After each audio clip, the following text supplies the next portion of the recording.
அனைவருக்கும் வணக்கம். நாம இப்போ பாக்கியலட்சுமி சீரியலில் என்னெல்லாம் சுவாரஸ்யமான விஷயங்கள் நடக்குதுன்னு பார்க்கலாம் வாங்க. நம்ம பாக்கியா இனியாவோட வாழ்க்கையில் ஏதாச்சும் பிரச்சனை வந்துட்டு இருக்கோ நடக்குதோ அப்படின்னு சொல்லிட்டு ரொம்பவே பயந்துட்டு இருக்காங்க.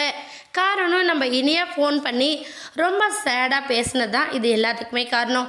ஏன் அப்படின்னு பார்த்தீங்கன்னா நம்ம நிதிஷ் வந்து ட்ரக் யூஸ் பண்ணியிருக்காரு. அது அவங்க வீட்டில் இருக்கிற அப்பா அம்மா 2 பேருமே நம்ம இனியா கிட்ட மறைக்கிறாங்க. இதனால் கோவப்பட்ட இனியா வந்து நிதிஷ் வந்து ஏதோ தப்பு பண்ணுறாரு, ஆனால் நீங்கள் மறைக்கிறீங்க அப்படின்னு சொல்லிட்டு அவங்க பாட்டு போயிடுறாங்க.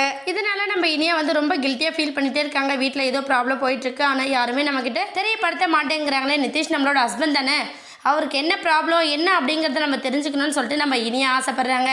ஆனால் இனியாவுக்கு உண்மை தெரிய வந்துடக்கூடாது அப்படின்னு சொல்லிட்டு நம்ம சுதாகர் சந்திரிகா 2 பேருமே ரொம்ப போராடிக்கிட்டு இருக்காங்க. ஆனால் இது கண்டிப்பாக நீடிக்க போகிறதில்ல.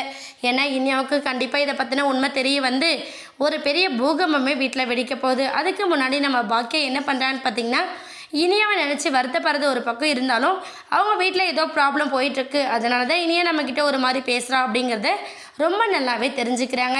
தெரிஞ்சுக்கிட்டு என்ன பண்ணாங்கன்னா இனியாவை தனியாக கூப்பிட்டு மீட் பண்ணுறாங்க. இனியா, நீ நல்லா இருக்கியா? வீட்டில் உங்ககிட்ட எல்லாருமே ரொம்ப சகஜமாக பேசுகிறாங்களா இல்லையா?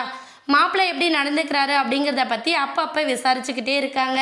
ஆனால் இனியா வந்து இல்லைம்மா, நான் வேலைக்கு போக ஆரம்பிச்சிலேருந்து மற்ற எதை பற்றியுமே நான் யோசிக்கிறதில்ல, நான் உண்டு என்னோடய வேலை உண்டுன்னு இருக்கிறேன். ஆனால் வீட்டில் மற்றபடி எல்லாருமே வேண்டா வெறுப்பா என்னை வேலைக்கு அனுப்புகிற மாதிரி தான் நடந்துக்கிறாங்க அப்படிங்கிறத நம்ம இனியா வந்து தெரியப்படுத்துகிறாங்க. உடனே பாக்கி வந்து சரி இனியா, எந்த பிரச்சனையாக இருந்தாலும் அம்மா கஷ்டப்படுவாங்க அப்படின்னு மட்டும் யோசிக்காத, உடனே நீ என்கிட்ட சொல்லு. ஏன்னா நீ ரொம்ப பத்திரமா இருக்க வேண்டியது ரொம்ப முக்கியம். அதனால் அம்மா வருத்தப்படுவாங்கன்னு என்கிட்ட சொல்லாமல் விட்டுறாத. உனக்கு எப்போவுமே அம்மா ஆறுதலாக உன் கூடவே நிற்பான் அப்படின்னு சொல்லிட்டு நம்ம இனியா கிட்ட சொல்கிறாங்க. இனியா வந்து கொஞ்சம் சந்தோஷப்படுறாங்க அம்மாவோட ஆறுதலை கேட்டு.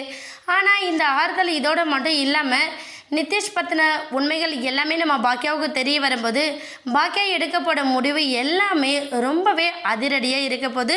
அந்த முடிவுகளெல்லாம் தாங்கிக்கக்கூடிய இடத்துல இல்லாத அளவுக்கு நம்ம சுதாகர் சந்திரிகா நிதிஷ் 3 பேருமே இருக்க போகிறாங்க. என்னங்க போதுன்னு வெயிட் பண்ணி பார்க்கலாம். இந்த வீடியோ உங்களுக்கு பிடிச்சிருந்தா மறக்காமல் நம்ம சேனலை சப்ஸ்கிரைப் பண்ணுங்கள். தேங்க்யூ.